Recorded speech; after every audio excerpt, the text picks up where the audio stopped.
I'll leave it to you. Thank you very much. Thank you. So welcome everybody. Thank you for coming. I'm Bob. I'm an architect, run a small practice in London, and for the last 15 to 20 years I've been focused on retrofitting buildings, and that's pretty much all I get involved in nowadays. I'm not sure if I'll do a new building again. I'm quite happy with the world of retrofit, which I think is the future of the construction industry more than new builds now, hence the title here today. So I'll aim to talk about 30 minutes. I've got quite a lot to get through, so I'll go at a certain pace.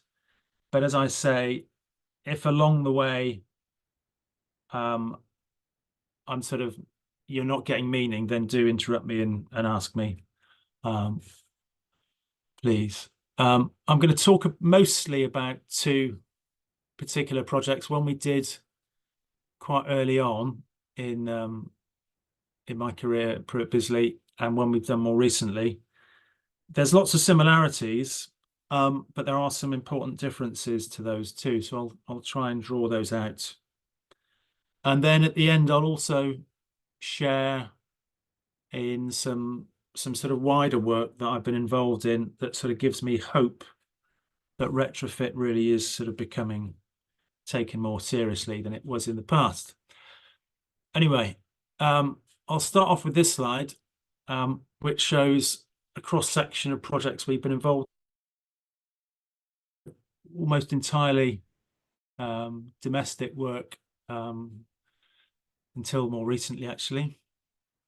And a mixture of houses, some quite grand, some listed, some in conservation areas, some quite ordinary.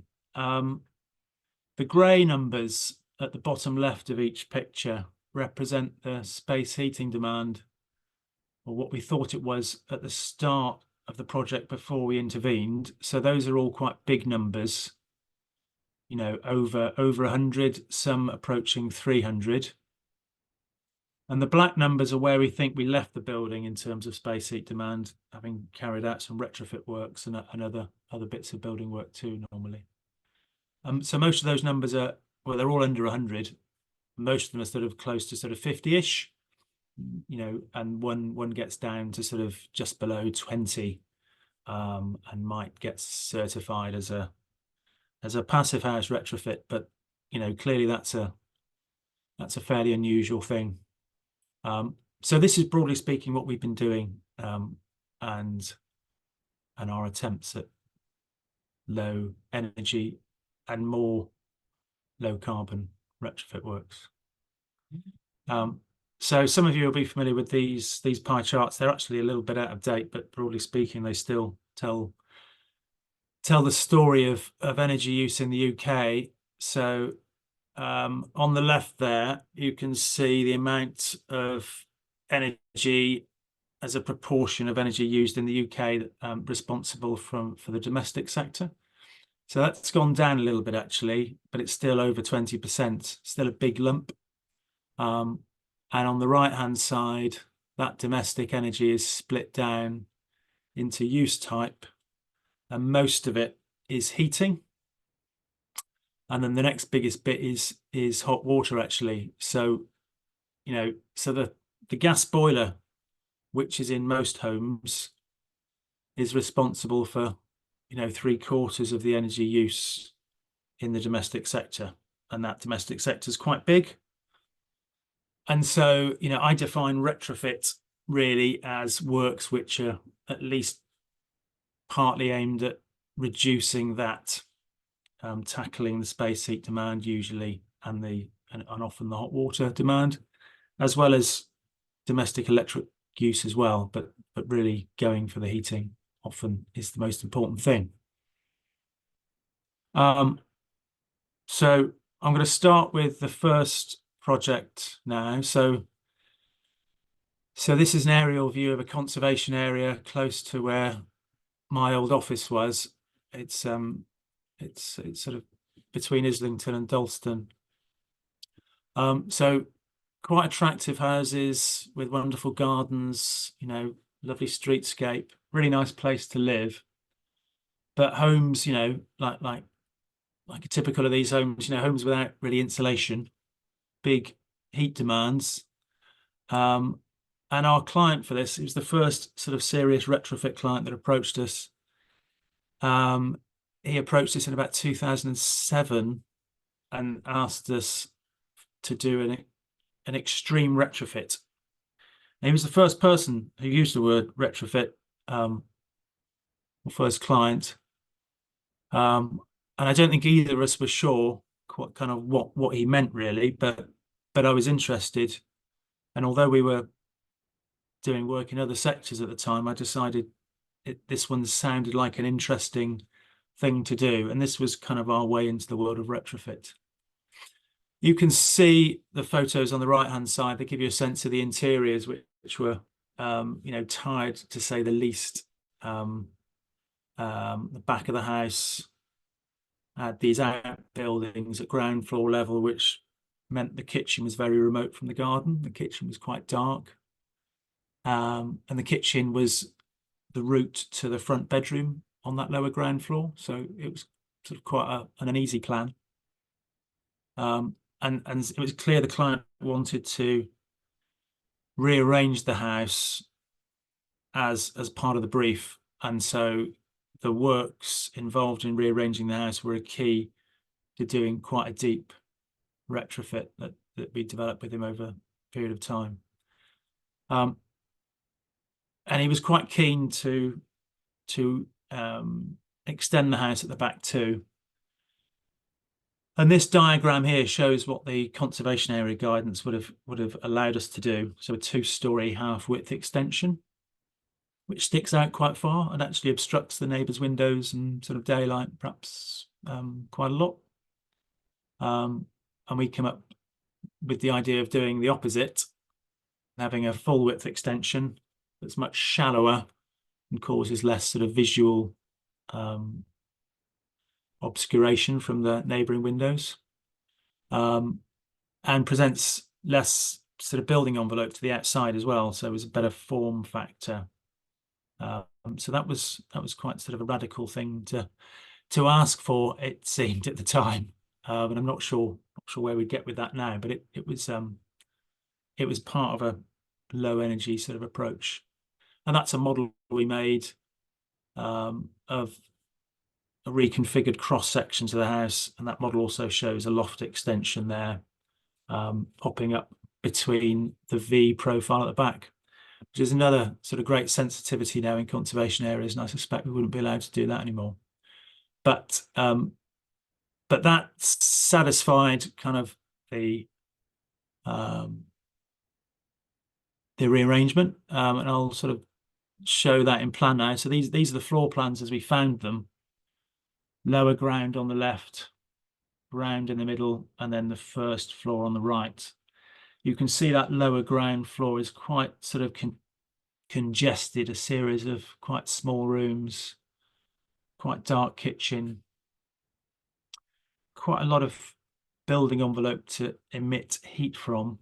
So, you know, the result of successive additions rather than any plan. The ground floor plan is not bad, but 2 quite small reception rooms, and upstairs, what would have originally been 2 bedrooms have been sort of reduced to 1 good bedroom, a box room, and a very small bathroom. So our approach was to change the lower ground floor in that way. So creating a bigger kitchen space that was large enough to sit down and eat your food at too. And a stair which provides access to a front bedroom off a small hallway, which is quite, you know, important, we thought. And that extension only sticks into the garden about 1.8 meters, so it's quite modest. And then similarly at upper ground, we get that similar extension, so we get a more habitable living room and a smaller sort of studio home office at the front. And then on the floor up again, that goes back to being just 2 rooms, good bedroom and a good bathroom and a bit of storage. And then the loft room on top buys a third bedroom. So it's still not a huge house, still about only I think 120 square meters at this size. But we perhaps a bit more accommodating of modern life. So that was the plan, and you can see on the plans the yellow stuff represents insulation. So every new bit of fabric was an opportunity for adding insulation and internal wall insulation on the street side facade, which is at the bottom of the slide. And then looking at the house again in 3D, this drawing was done for planning purposes, but became a really useful kind of summary of the project, which we've used sort of endlessly. And we quite like these drawings for all projects, really, to sort of encapsulate the big idea. So again, you can see lots of yellow in section, which is drawn as continuously as possible without thermal bridges. So that rear wall on the back was rebuilt as cavity wall, partly for the extension and partly because the existing wall was disintegrating and coming apart. The loft extension is new fabric, so that's well insulated, and then that front facade has got a ventilated internal lining and internal wall insulation, and there's a modicum of ground floor insulation too over a new slab. So there's a sort of complete sort of tea cozy, complete thermal line. There's very little space heating, so there's some underfloor heating on the lower ground, and there's a towel rad on the bathroom on first. The windows are either triple glazed on the back or double glazed to the front, so double glazed replica sashes to match the original streetscape. We've got PV on the roof. In the loft extension, there's a space for ventilation for heat recovery. And there's also a hot water tank and boiler, because this was pre sort of heat pump. When we did this project, heat pumps were just being discussed. And there's also solar shading on the back, although I'd probably be the first to admit, we'd look at doing that in a more robust way next time. And the aim of the project was to reduce the energy demand by the amount shown on the right hand side there. So you can see the before project, most of the energy use was for heating. That gets slashed, and the flue gas losses goes down proportionally. Hot water was also reduced a bit by designing a more efficient system. Domestic electric broadly stayed the same. That was the aim anyway. So that's a modeled prediction, and I'll return to what we observed later on. So these are some images of that lower ground floor with the kitchen sort of open to the garden, much more daylight, and really exploiting this long, beautiful garden. The floor above, looking from the study through the living space out to the garden again. Lots of daylight again. That was quite an important part of the brief from the client. And the loft space, looking through the V-shaped profile of the rear wall across the roofscape and through the trees. And on a good day, you can see Union Chapel, which is a great venue in Islington, about a mile away. So that was sort of the architectural sort of outcome of those changes. In a few places where you sort of touch the building, we sort of work quite hard to find a way of relating the building back to its history, but also making it sort of pleasurable to touch. And the front facade on the left is, really just trying to stick to script. And the rear facade, we allowed ourselves a little bit more license in terms of kind of being more openly modern. I mean, all of that fabric is new, so it seemed a sensible thing to do. I'm going to launch straight into a few sort of observations of how well it performed over time. So this is a winter period 16 to 2017, looking at internal temperature. And you can see that most of the time, each room is, broadly speaking, staying quite a flat line temperature. Some rooms are warmer than others, and that's really sort of set by the client. So bedrooms are a bit cooler, living rooms are a bit warmer. When they go away on holiday, the heating goes off and the temperature drops, of course. When they come back, it returns fairly quickly, in less than a day, which is quite a good recovery rate, especially for quite a small heating system. The grey line at the bottom is what's happening outside, and you can see, you know, outside can be changing rapidly, but it doesn't have much impact on the internal air temperature. So, you know, this sort of is indicative, at least, of quite good comfort. We've measured CO2 levels in a couple of rooms over time, and this is again a sample of that. So the red dotted line is 1,500 parts per million, at which point you normally would say that the air quality is dropping, but generally it's much lower than that, sort of well below 1,000. The spike here is when we switched the ventilation system off to carry out an airtightness test earlier last year. So naturally the CO2 level increased until the machine was switched back on. Similar to temperature, the relative humidity levels in the house are pretty consistent. So the brown line at the top is what's happening outside, and is, you know, high-ish and quite variable. The other colours are various rooms in the house, and generally they fall between 40 and 60%. Only occasionally, I think, in bathrooms, drifting above 60% for short periods. So, you know, again, indicative of sort of good air exchange and, you know, quite low or ideal relative humidity states. I showed you this one earlier, the before and sort of modelled proposal for energy use. And if I click forward one more, we should get what we've measured. And this is from measured data over about 10 years. And rather remarkably, the energy being used for heating and hot water are sort of almost identical.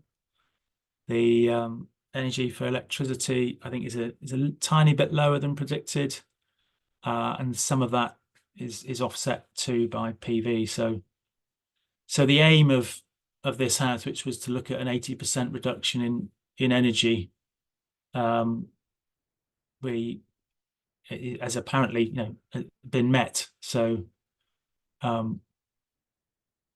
yeah, that was, I think, actually a little bit surprising, both to the client, who's got a building physics background, and expected there to be a bit of performance gap, and to some extent us. And I'm not sure when we designed it, how accurate we thought the calculations were, but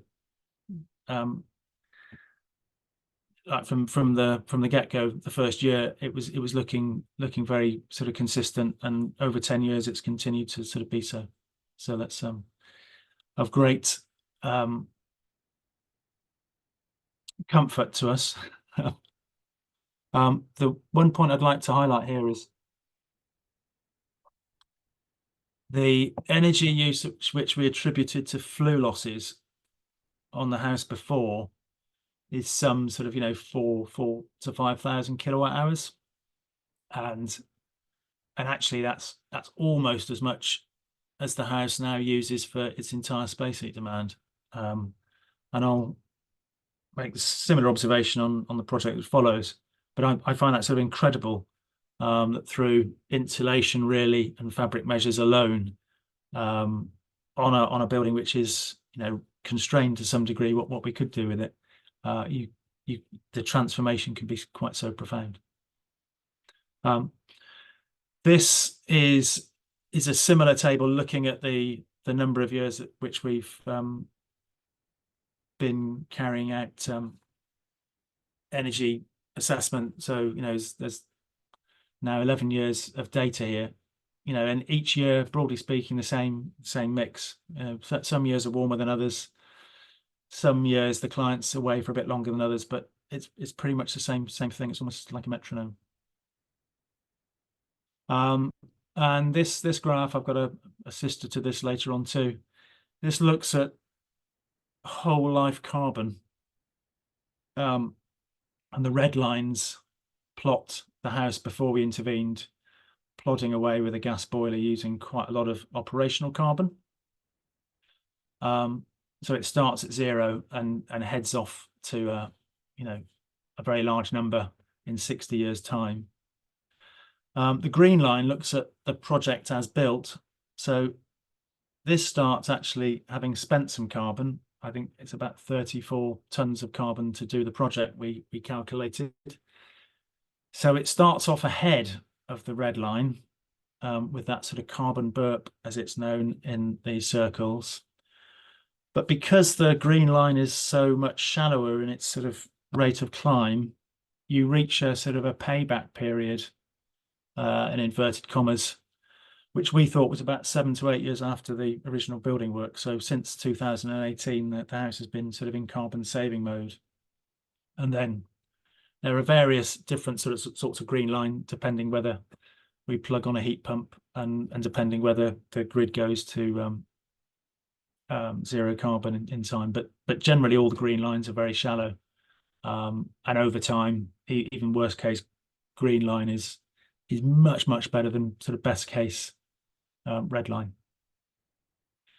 Back in 2010, I think this was, we did open house, and we were sort of overwhelmed with the number of people that came to visit. So this was sort of at the early days of when people were speaking about retrofit. And we did another session actually this year at my house, and we had similar sorts of interest. So retrofit can seems to attract a lot of interest, and that's gives me hope too. I'm going to whiz through the second project a bit more quickly now, because I've conscious I've gone fairly slowly. So this is another Victorian property in a different part of London. This is end of terrace, so a bit harder in a way, or starts off in a bit of a worse position. This is some assessment we did at the start of the property, comparing the existing space heat demand with AECB standard and passive house, which are clearly very different to the starting position.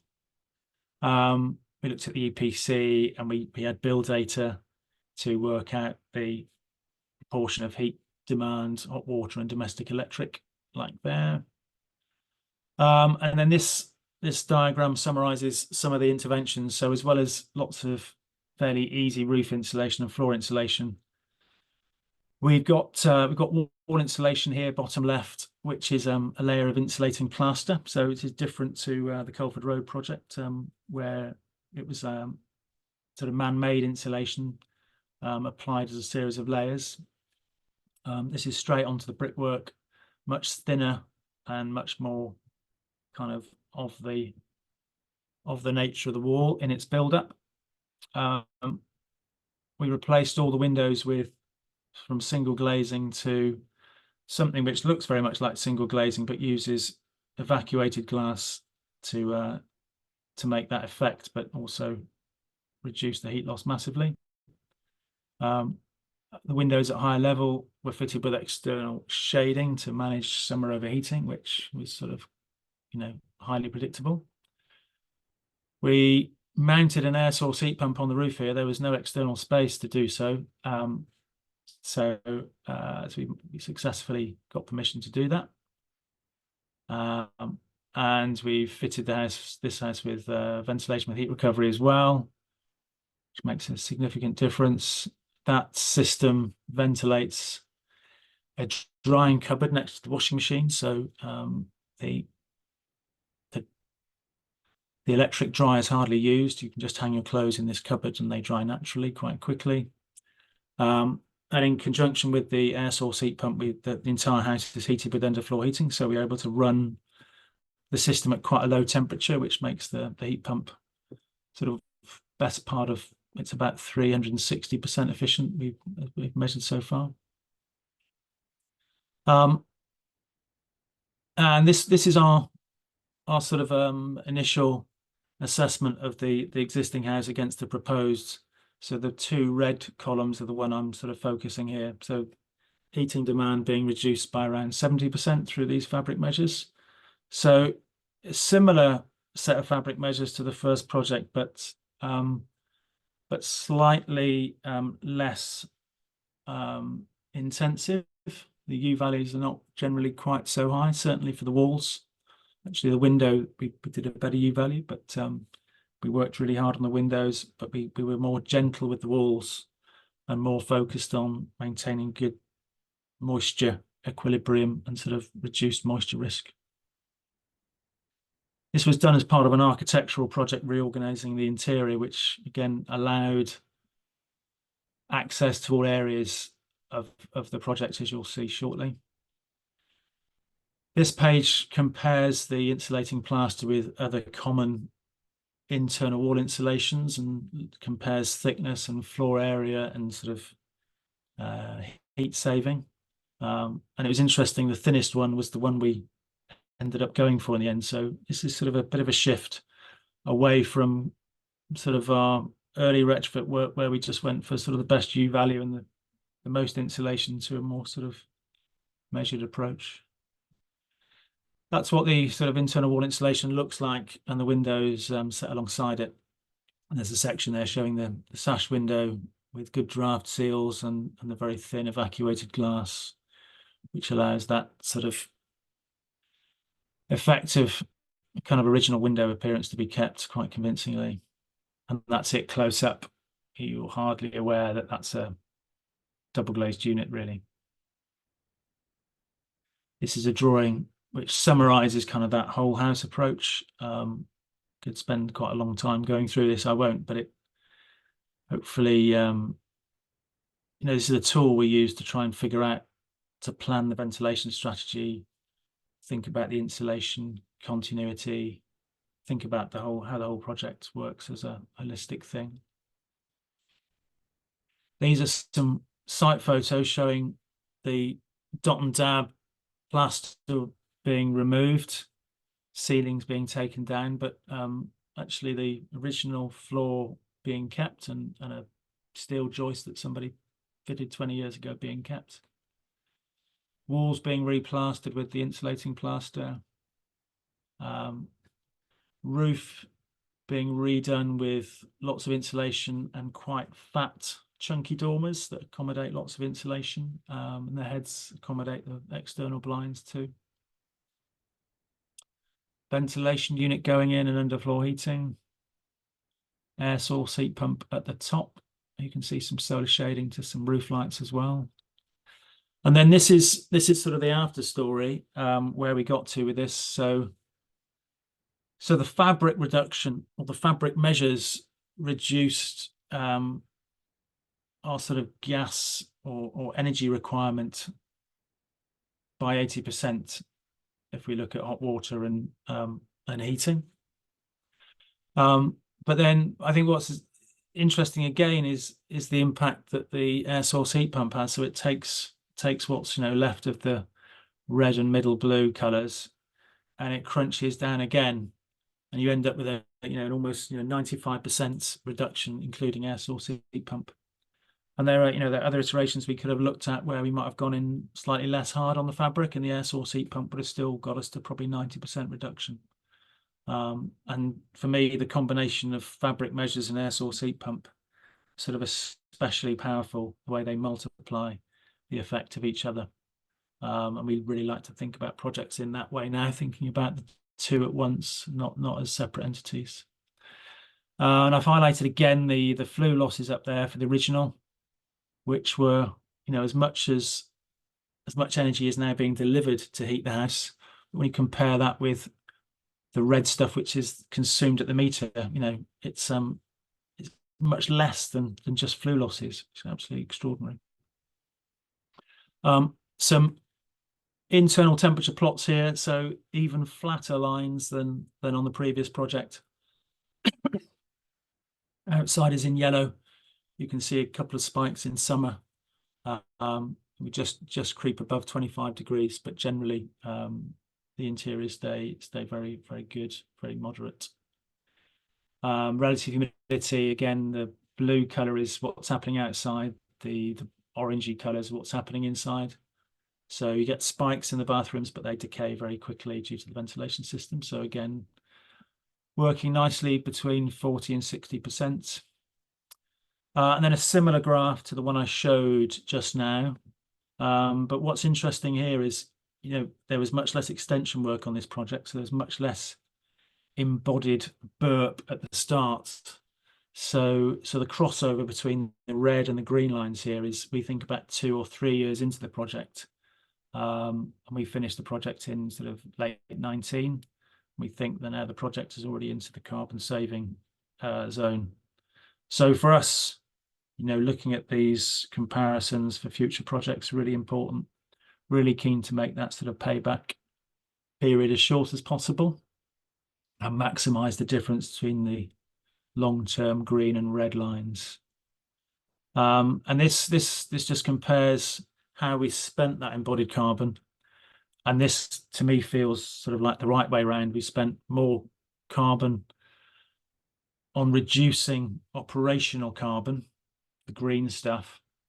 We are more sparing in how we spend carbon on the more indulgent architecture stuff. And arguably we could do, better on that. As a sort of a course now, we generally argue against doing extensions and as little new build work as possible and focus on maximizing the value of existing building fabric. So these slides, a bit before and after. So dark space on the left, daylight space on the right. Similar here, sort of transformation of the interiors alongside the energy efficiency. I'll skip through some of these and I'll finish up on a couple of slides here. So alongside doing sort of these one-off quite deep retrofit projects, I've contributed to a guide back in about 2010 about managing low carbon retrofit. That was in that we discussed the idea of retrofit coordinator for the first time, and that's since become an important part of sort of safeguarding retrofit, and it underpins the PAS 2035 document, which some of you will be familiar with, and it's very much part of what the Retrofit Academy has been teaching for over 10 years now, and other organisations like ACB are running retrofit coordinator courses too.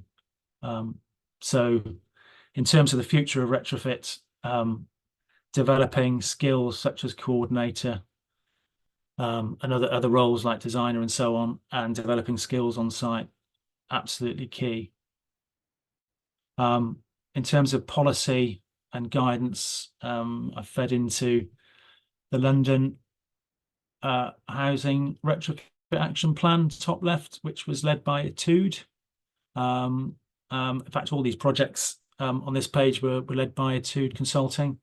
Top right is some guidance which is due to come out very shortly on a conservation area in West London, and that looks to highlight to people living in the conservation area how they could effectively retrofit their homes. And then a guide at the bottom for a housing association which looked at a bunch of their stock and tried to sort of divide it into archetypes and suggest what sort of energy efficiency measures one might apply to those archetypes too. So, trying to deploy kind of the lessons learned at a bigger scale. This project looks at a 19th century bit of social housing and looked at how well the EPC certificates compared against sort of measured experience, and sort of the graphic at the top left aims to show that actually while all the colours should group neatly into blocks, they don't, and the EPCs are sort of rather wild, and they generally, the performance of these flats was probably rather better than the EPC suggested. And that's important to understand if you're thinking about retrofitting a block like this, to understand really what the EPC should be at the start, what your baseline is, and that might inform your retrofit strategy much more sensibly than simply sort of following what the EPC suggests. To finish up, I've gone a little bit longer than I planned. This graphic is published by UKGBC, UK Green Building Council, and tries to sort of show how the construction industry needs to get to net zero by 2050. If we carry on business as usual, we miss it by a mile. This red line indicates all the stuff which we need to do in the domestic sector as retrofit. So it's like a big part of the decarbonisation of the construction industry. And this red line includes all retrofit to all buildings. It's like a big part of the challenge. So this sort of reminds us of the scale of the challenge, or the scale of the opportunity. And time is of the essence. And I'll leave you with this logo for a scheme that I'm a signatory to. So NGAS now. So essentially, electrify heat, stop burning fossil fuels for heating. That alone can have a big impact on the two graphs I showed just before. And I'll finish there. And thank you very much for your time. Cheers. Fantastic, Bob. Yeah, really impressive. Love the case studies. And can you share the links at some point for those guides as well? That'd be really helpful, so I could upload those along with the video, because that would be fantastic to share those as well. There's a lot of questions. Chris Brown, can I ask you to come off mute? Some of them Bob actually answered regarding the insulation, but let's go through some of yours, and it'd be more of a conversation than just me reading out your questions. Sorry, I felt I was rather hogging the chat. Thanks, Bob. That was a brilliant presentation, and your architecture is absolutely beautiful. Yeah. I guess on the first one, the key question is, given all the stuff you now know that you showed on the second one, what would you do differently on the first one? How would you approach that differently today? I mean, not hugely different. I think there are two key things we'd probably change. So we'd adopt the more sort of modern approach to windows, or what modern materials allow us to do with windows, which is a bit more robust. And that would have improved things a bit more. And on the wall insulation, we had quite a layered, quite a complicated, quite a thick internal wall insulation on the first one. And I think we'd use a thinner, breathable insulation straight onto the brick. And between those two, the sort of energy usage would probably remain about the same. I think the other thing too, I mentioned briefly on the AXA, was I think we're just much more aware of kind of overheating risk now than we were. Things have got worse in the intervening years anyway. So there's quite a lot of west-facing glazing, some of which didn't end up with external shading. So we're really focused on sort of managing window area, and always treating vulnerable windows with some sort of retractable shading or permanent shading. Those are three things which are sort of probably most pertinent, I think. Could you just say something more about the specific insulation materials you'd use today? I mean, are you kind of moving more towards natural materials and away from fossil materials, I'm guessing?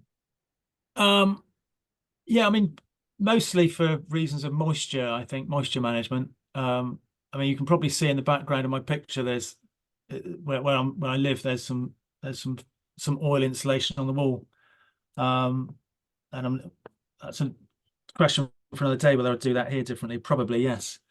So installations which can be, disposed of more friendly at the end of their life is really important, but also managing moisture. So brick walls, should have something which is really moisture open and moisture conductive, I think. And then I had a couple of slightly nerdy specific ones, but you're obviously doing a lot of sensoring and accessing metadata. What kind of sensors are you using, and how's that data being gathered, and who's using it? Is there anyone other than you using it? So it varies. Generally on metadata, I confess most of that we gather by hand. So the first project, the client dutifully sort of kept accurate records. It's a bit easier now if you've got smart meters, because if you're prepared to sort of, deal with the provider and get bits of paper signed, you can download that data.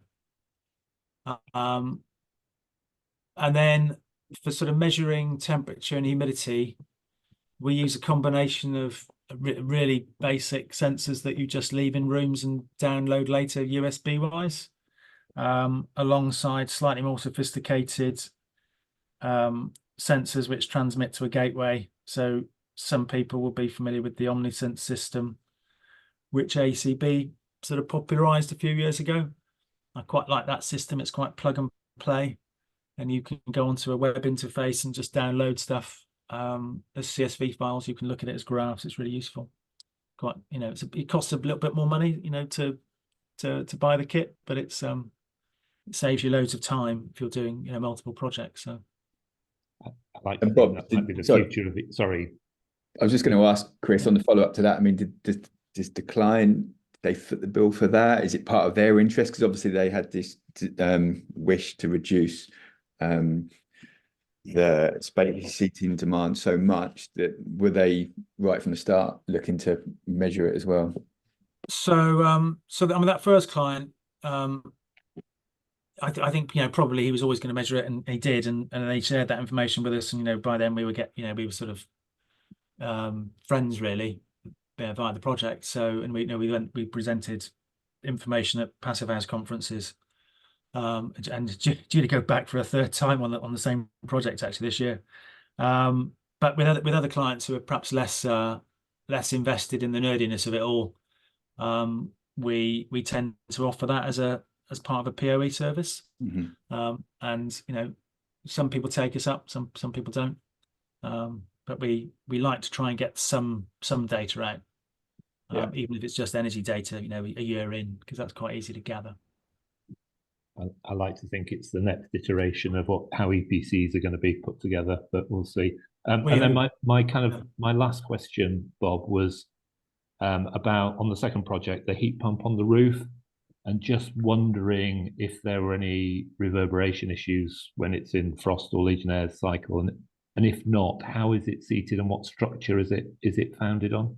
Yeah, so it's just on rubber blocks on top of a rubber EPDM roof membrane, on top of I think PIR insulation, on top of quite a stiff joist, and we've had no complaints from either the occupant below or the neighbours about any noise, in an area where I might have expected there to be complaints if there were any room for them.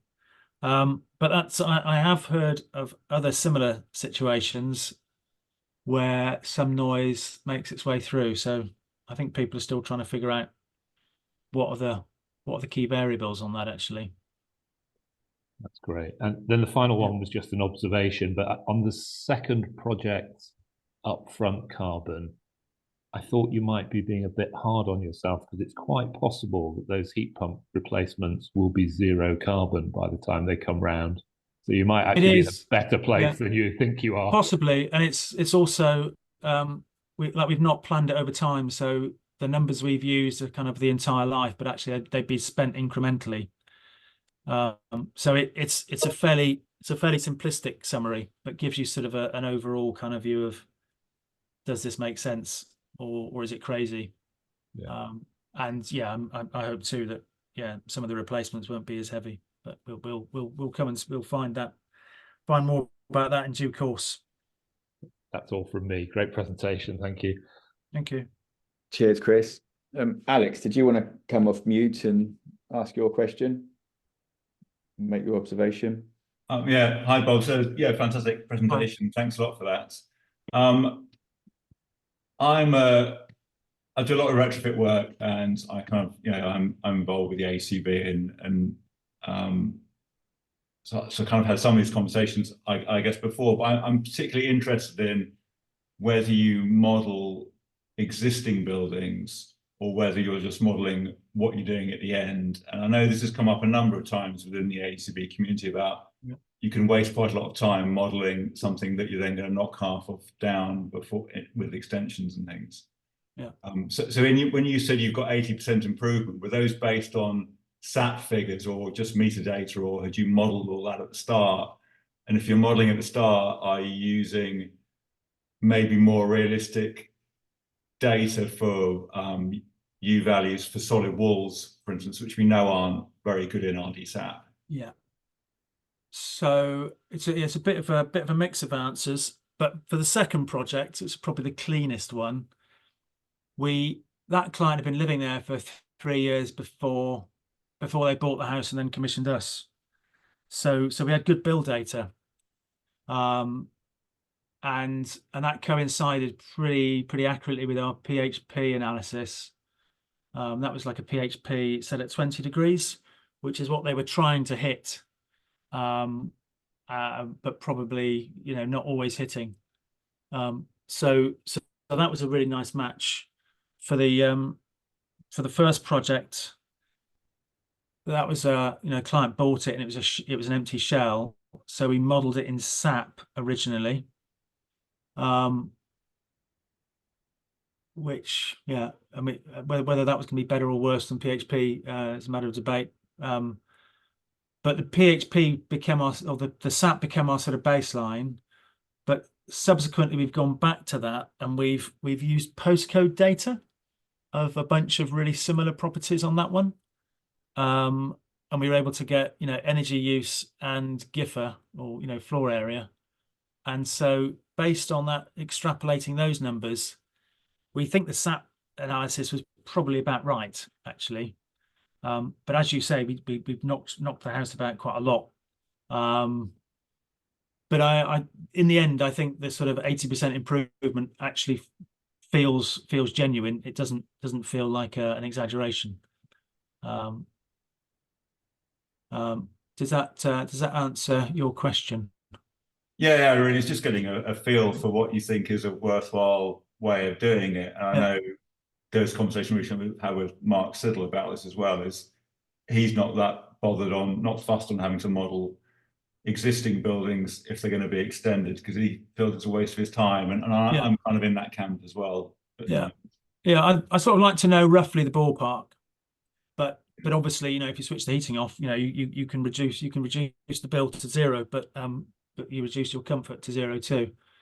On walls, for traditional walls, we generally model those with better lambda values than default. So we try to account for that already, and that one of that big sort of linear block I showed at the end, where we were comparing EPC predictions with a more sort of nuanced PHP prediction combined with a bit of on-site monitoring. We found that the big differences were kind of how you model walls and also floors, actually. Suspended floors tend to perform a bit better than models often suggest. That's great. Thanks a lot. Right.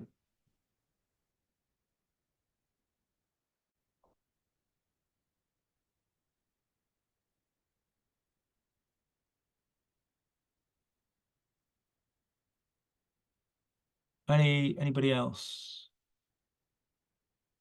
So sorry, Bob. Sorry, I thought I was on mute. Sorry, just one last question before, in case anyone else wants to post something on the chat. But going back to your previous project, your first project, you talk about how you're not sure whether you get away with it now. Is that referring to the fact that from a planning perspective and being a conservation area, you put a dormer on the top in front of the V? And then also, I quite like the idea of the way you had the less deep full extension. Was that trying to persuade someone to be more mindful of their neighbours, or was it now because, like, from a planning perspective, you wouldn't be able to get that full width? What was you getting at there, out of interest? So it's certainly with the roof extension, most conservation areas would be very against that sort of approach now, which I think is a bit of a matter for regret, really, because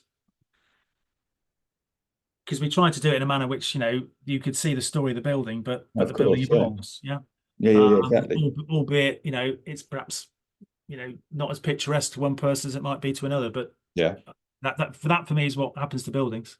Yeah. The full width extension was really driven by trying to come up with a sensible plan on the inside that really added to the room successfully, and that impinged on the neighbours less so.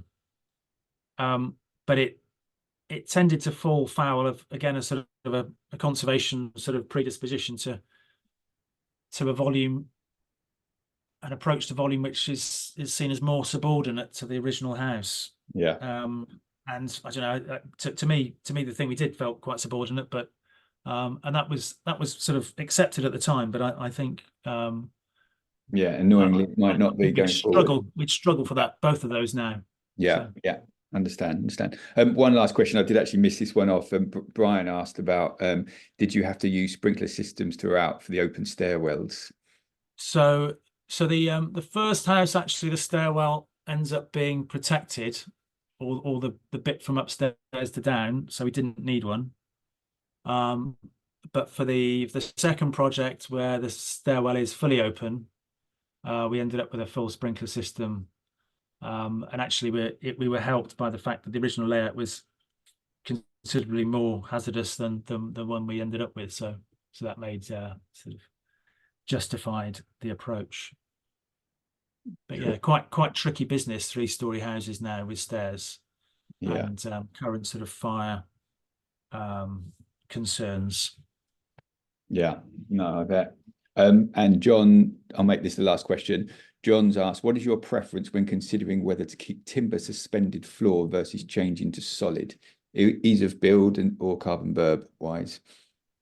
I think where we are now, we place sort of increasing value on every brick, every stick we find, and so I tend to try and keep whatever we can. And so done that at my own house, where even a couple of timbers we took out, we reused elsewhere. So that it creates some additional design challenges, but usually we think there's a way of getting around those. Cool, marvelous. Thank you very much indeed. It's been fascinating, really interesting. Much appreciated it. I know you're a busy man. Thanks for everyone for joining the call. I'm glad to see so many of you, even though it is half term. And it actually sort of, well, you mentioned the challenge of retrofit in your intro. We had Rufus Grantham on from Living Spaces last week. He's obviously talking about retrofit at scale, whereas your presentation feeds nicely into the one that we had from Natalie Black previously, sort of more on a project by project basis. But that's why it was good, and that's why I wanted to see whether we could share those reports as well, to see, how people who are already living in their own, owner-occupied properties can do, what sort of work they can do. So those guides would be really helpful, just from a homeowner perspective, more less than a architect audience perspective. But that's it's been fantastic. Really appreciate it. I know everyone on the call has as well. So yeah, have a good afternoon, everyone, and enjoy the rest of your week, and we'll see you next week. Cheers, Bob. Thanks a lot. Cheers. Bye-bye.